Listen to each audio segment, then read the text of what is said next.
9 hábitos que todos os estoicos devem evitar em sua vida, o que te arrasta sem que percebas. Há coisas que nos tiram do eixo sem fazer barulho.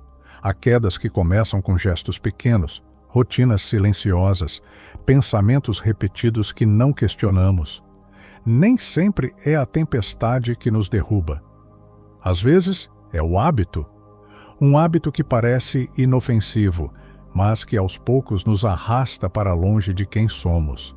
O estoicismo, tão frequentemente mal compreendido como rigidez ou indiferença, é na verdade uma arte suave, a arte de perceber.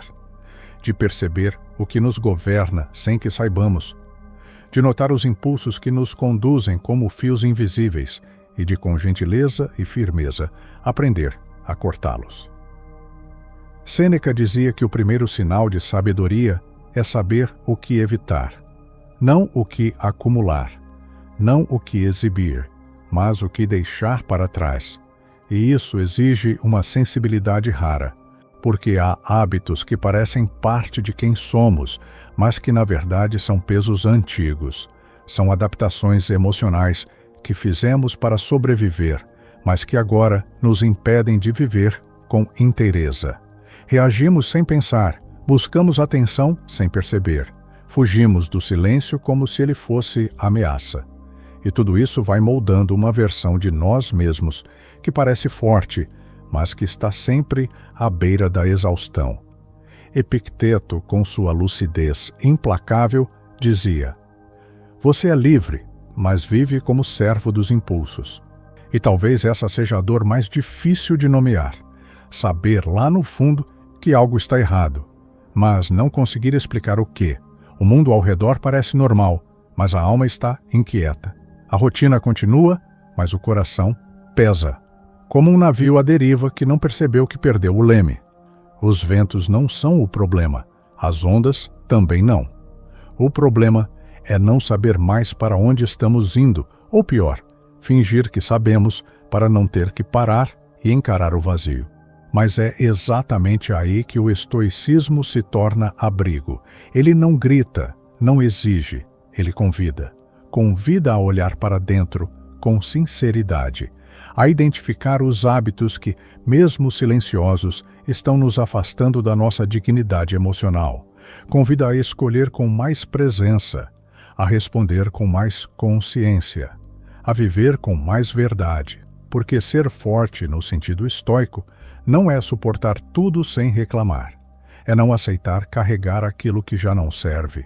E isso começa quando reconhecemos com coragem o que tem nos arrastado, mesmo sem perceber. Reagir no automático e chamar isso de autenticidade. Quantas vezes você respondeu sem pensar e depois se arrependeu? Quantas vezes achou que estava sendo verdadeiro, quando na verdade só estava despejando o que doía, sem filtro, sem direção, sem consciência? Vivemos em uma época que romantiza a impulsividade, que confunde transparência com descarga emocional. Mas nem tudo o que sai de nós é expressão do que somos. Muitas vezes é apenas o reflexo de uma dor não elaborada, de uma insegurança mascarada, de um padrão antigo que nos fez acreditar que reagir é prova de autenticidade. Mas não é. O estoico não reprime, ele escolhe. Ele observa o movimento interno antes de transformá-lo em palavra, em gesto, em ação.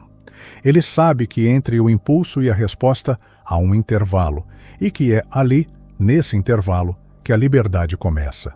Porque reagir sem pausa é continuar sendo governado pelos mesmos impulsos de sempre. É responder ao mundo como se ainda estivéssemos presos ao passado, como se ainda fosse preciso atacar, fugir, provar. Mas quando aprendemos a pausar, a escutar, a respirar antes de reagir, algo muda. A raiva perde força, o medo ganha nome, a confusão se transforma em clareza. Sêneca, com a precisão que o tempo não enfraquece, dizia: "A raiva é uma breve loucura, e toda loucura, mesmo que passageira, pode destruir o que levamos tanto tempo para construir. Uma relação, um vínculo, a própria paz. A raiva pode até ser legítima, mas a forma como a expressamos define se estamos no controle ou se continuamos reféns. E isso vale não só para a raiva, mas para toda emoção que, sem presença, vira ruído. Há um gesto estoico simples, mas transformador: a pausa. Um segundo de silêncio antes de responder. Um fôlego antes de decidir. Um olhar interno antes de qualquer palavra. Esse pequeno espaço pode ser a diferença entre repetir o ciclo ou começar um novo. Porque a verdadeira autenticidade não é dizer tudo o que sentimos, é escolher o que, como e quando dizer.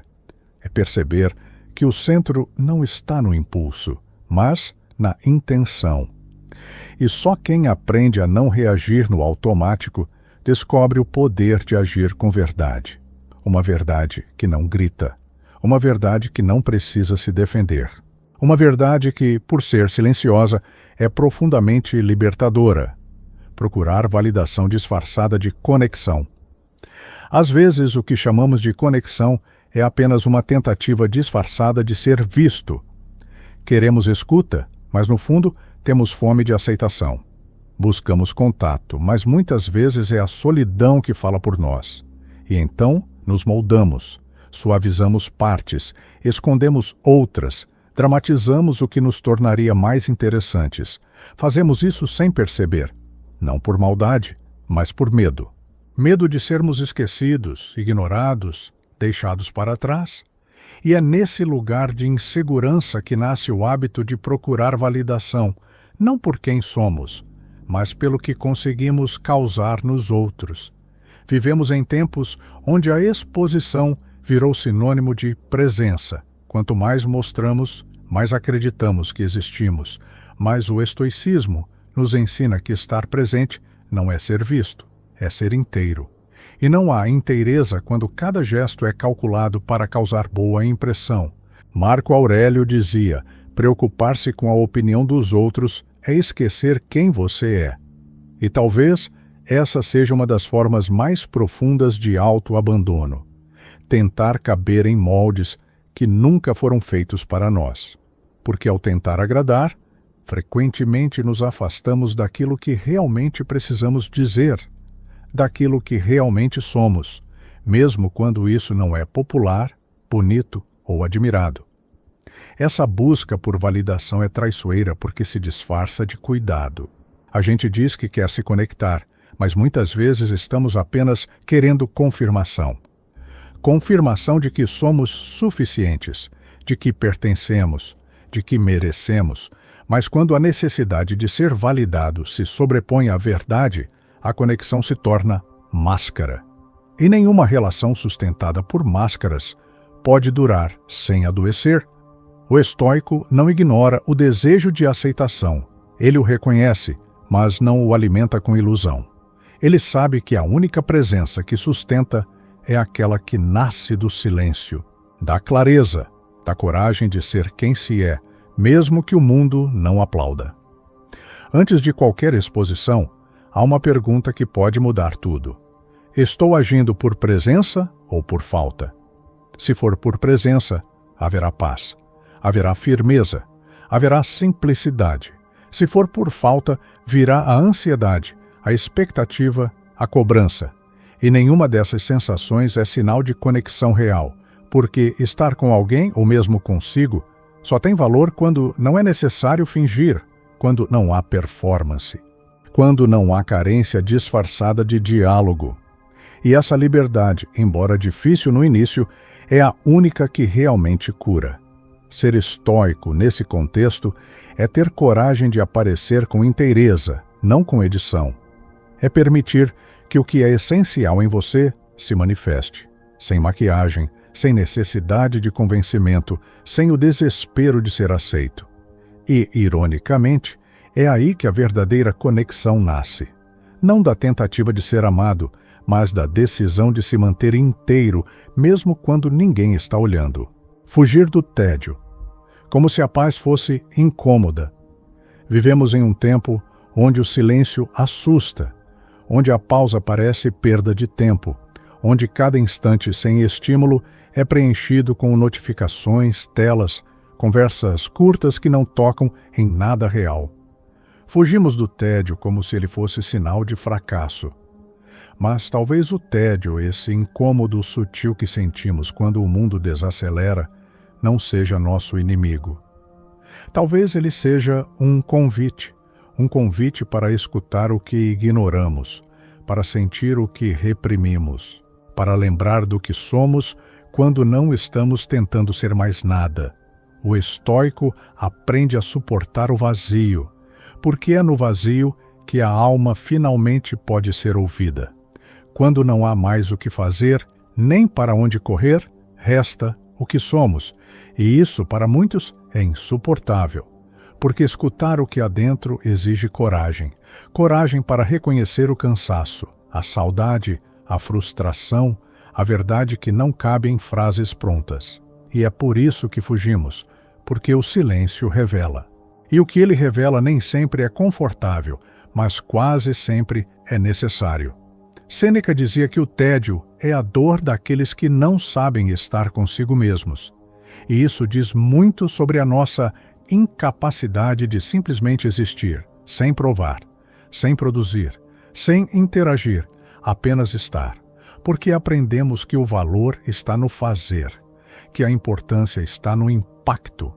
Mas o estoicismo lembra que a virtude também está na presença, na firmeza silenciosa de quem não precisa se distrair para se suportar, de quem não teme ficar a sós com o próprio corpo, com os próprios pensamentos, com as próprias sombras. Há um ritual simples e poderoso que pode mudar essa relação com o tédio. 10 minutos. 10 minutos diários sem estímulo. Apenas você, um papel, sua respiração.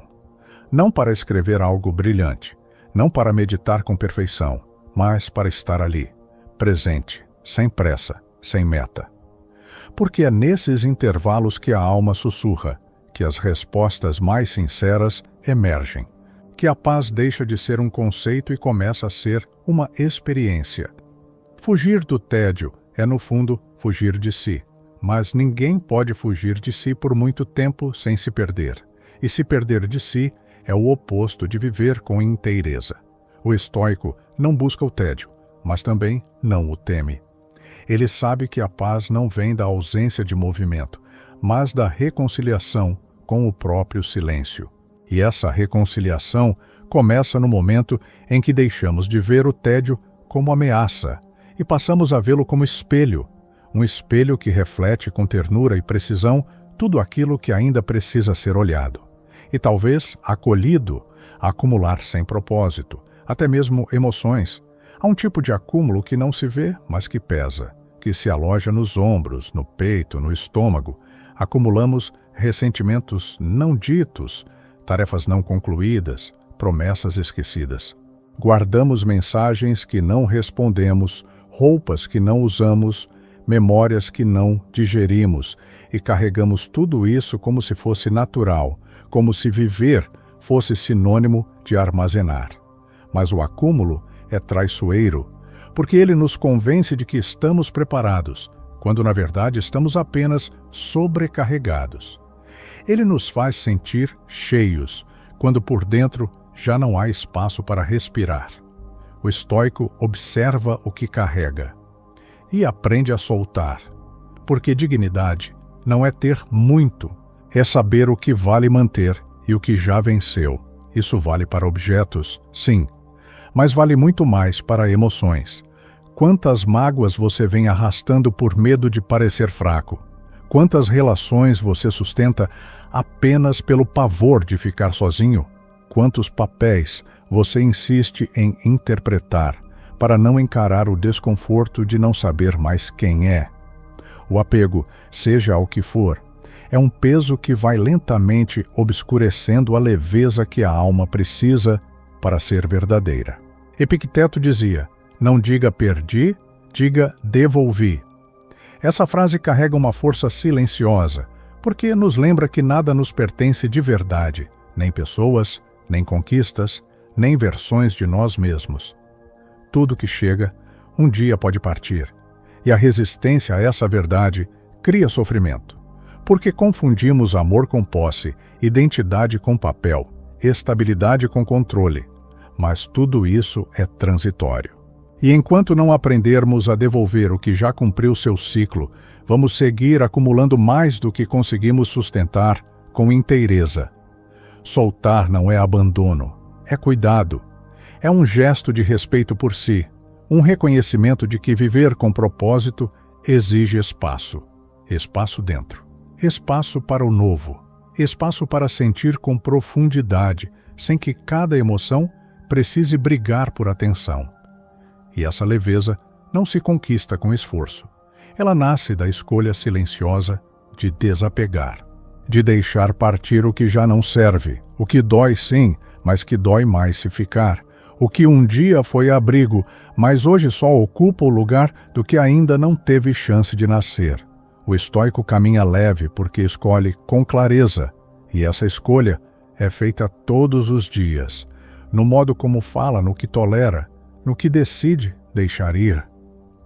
Porque quem acumula por medo acaba vivendo pela metade, mas quem aprende a abrir mão, mesmo entre lágrimas, abre caminho para uma liberdade que não depende de circunstâncias.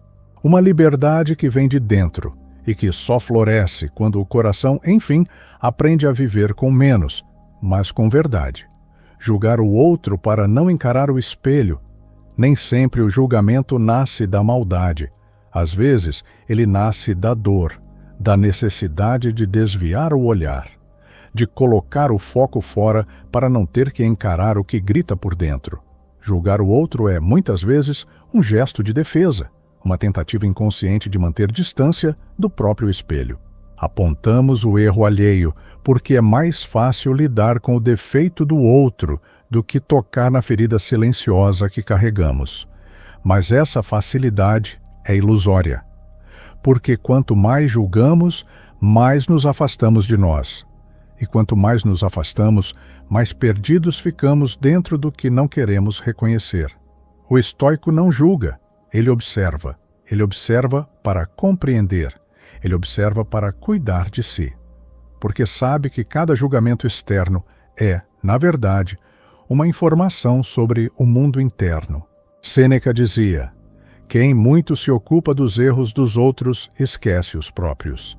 E esquecer os próprios erros é o primeiro passo para repeti-los. É o início da arrogância disfarçada de razão. É o momento em que trocamos a evolução pela comparação. E nenhuma comparação cura, nenhuma comparação sustenta. Cada vez que lançamos um julgamento, é como jogar uma pedra num lago. Ela não afunda sozinha, ela volta. Volta em forma de ondas. Volta em forma de tensão. Volta em forma de culpa disfarçada. Porque, no fundo, sabemos que há algo em nós que precisa ser visto, que precisa ser cuidado. E o julgamento, ainda que inconsciente, é um atalho perigoso. Ele nos protege da dor de encarar o que somos, mas também nos afasta da possibilidade de nos transformar. E a transformação exige verdade. Uma verdade sem pose, sem espetáculo, uma verdade silenciosa, mas firme. Julgar é fácil. Requer apenas distância, requer apenas um olhar enviesado, mas observar exige presença, exige coragem, exige humildade para dizer: isso também existe em mim. E esse reconhecimento não é fraqueza, é força. Porque quem reconhece suas sombras para de projetá-las nos outros, para de viver na defensiva, para de reagir com amargura, e começa a responder com compaixão. Uma compaixão que não justifica o erro, mas compreende a dor. Uma compaixão que não exige perfeição, mas sustenta o processo. Ser estoico é escolher esse caminho. O caminho que troca o julgamento pelo silêncio atento, que troca a crítica vazia pela responsabilidade íntima, que entende que cada vez que apontamos o dedo, estamos revelando o que ainda não foi curado, e que a cura só começa quando paramos de fugir. Quando aceitamos que o espelho, por mais desconfortável que seja, é o único lugar onde podemos reencontrar o que fomos e o que ainda podemos ser. Ser estoico não é endurecer, é purificar. Talvez o maior erro ao tentar compreender o estoicismo seja acreditar que ele é uma forma de endurecimento. Como se força fosse sinônimo de frieza, como se sabedoria exigisse silêncio forçado, contenção rígida e indiferença diante da dor. Mas o estoico verdadeiro não foge do sentir, ele apenas purifica o que sente, ele reconhece a emoção, observa o impulso, escuta o corpo. E então escolhe. Escolhe com calma, escolhe com dignidade, escolhe com aquela firmeza que não fere, mas que sustenta. Porque ser forte não é nunca se abalar, é saber onde se ancorar quando o mundo interno treme. Sêneca dizia que a virtude é uma chama que se alimenta da consciência, não da negação. Isso significa que o estoicismo não é o fim da emoção, é o início da clareza, é a prática de não ser dominado, de não entregar a chave da própria paz a ninguém, de não reagir ao mundo como se ele fosse responsável por tudo que sentimos, porque o mundo provoca, sim, mas somos nós que escolhemos o que fazer com o que ele provoca. E é nesse espaço entre o estímulo e a resposta que mora a liberdade real, a que não depende de circunstância, nem de controle externo, mas da intimidade com a própria consciência. Epicteto reforçava: a verdadeira liberdade é interna, e essa liberdade começa quando paramos de nos trair em pequenas doses, quando deixamos de repetir hábitos que sabotam a nossa paz em nome da pressa, da vaidade, da validação, quando deixamos de dizer sim por medo de desagradar, quando deixamos de acumular dores, distrações, julgamentos e começamos aos poucos a dizer não, não com raiva, não com rigidez, mas com verdade. Um não que não fecha portas, abre caminhos. Um não que diz, aqui dentro não mais. E se o verdadeiro caminho da força for exatamente esse? Dizer não às pequenas traições diárias contra nós mesmos. Não à pressa que rouba o sentido, não ao silêncio que engole a dor, não à repetição inconsciente que nos esgota. Não à vida vivida apenas para parecer forte, quando por dentro só queremos respirar em paz. Ser estoico não é vestir uma armadura, é aprender a habitar o próprio corpo sem medo, a sustentar o próprio silêncio sem fuga, a dizer, com serenidade e firmeza, eu escolho o que me atravessa, e a partir de hoje, escolho com mais presença. Esse é o chamado, não para ser perfeito, mas para ser inteiro, não para ser imune, mas para ser livre. Porque toda transformação verdadeira começa com um olhar e com a coragem silenciosa de dizer, basta. Basta de carregar o que já não serve. Basta de esquecer quem somos. Basta de sobreviver quando podemos, enfim, começar a viver com verdade, com inteireza, com alma.